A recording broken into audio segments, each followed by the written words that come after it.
Hi guys, మనం అయితే ఇప్పుడు చికెన్ కర్రీ చేసుకోబోతున్నాం. స్టవ్ వెలిగించి ప్యాన్ దబర పెట్టుకున్నాము. కొద్దిగా ఆయిల్ పోసుకున్నాము.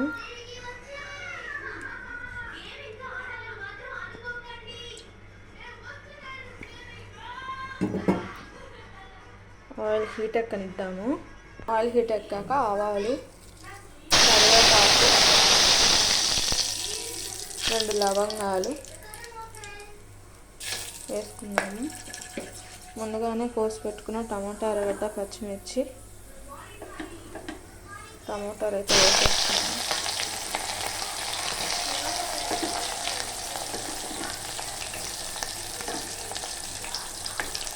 అయితే బాగా వేయించుకున్నాము. బ్రౌన్ కలర్ వచ్చేదాకా వేసుకున్నాము. చూసారు కదా, బ్రౌన్ అయితే వచ్చేసింది. ఎర్రగడ్డలు బ్రౌన్గా వస్తే కర్రీ టేస్ట్గా ఉంటుంది.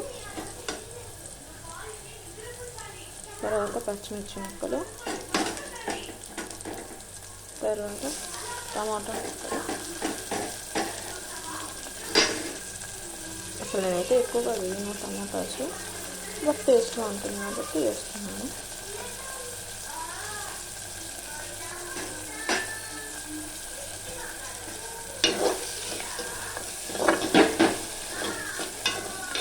బాగా మగ్గనిద్దాం.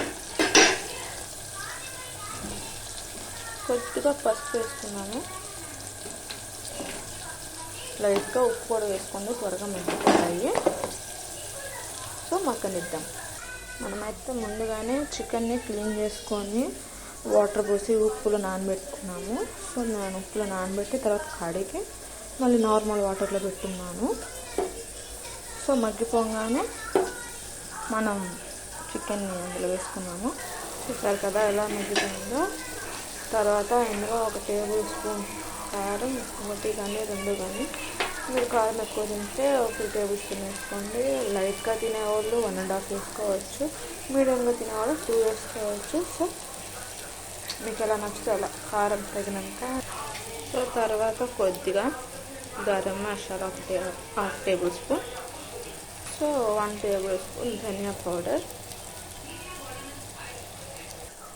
రుచికి తగినంత ఉప్పు,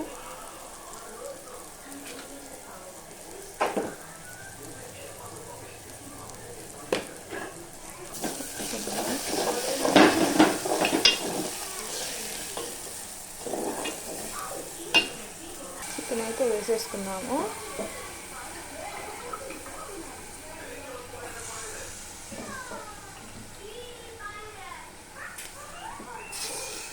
వేసుకొని కలుపుకున్నాము.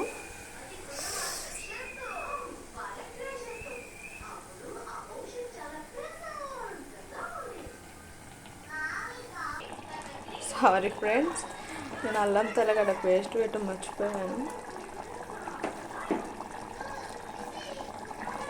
కలుపుకున్నాము. ఓకే, ఒక 15 మినిట్స్ తర్వాత చూద్దాం. చూసారు కదా, నూనె అయితే పైకి తేలిపోయింది. సో మన చికెన్ కర్రీ రెడీ. దోశల్లో కానీ, రైస్లో కానీ, చపాతీ, రోటీ సూపర్గా ఉంటుంది. సో ఈసారి ఈ స్టైల్లో చేసుకోండి. Thank you all.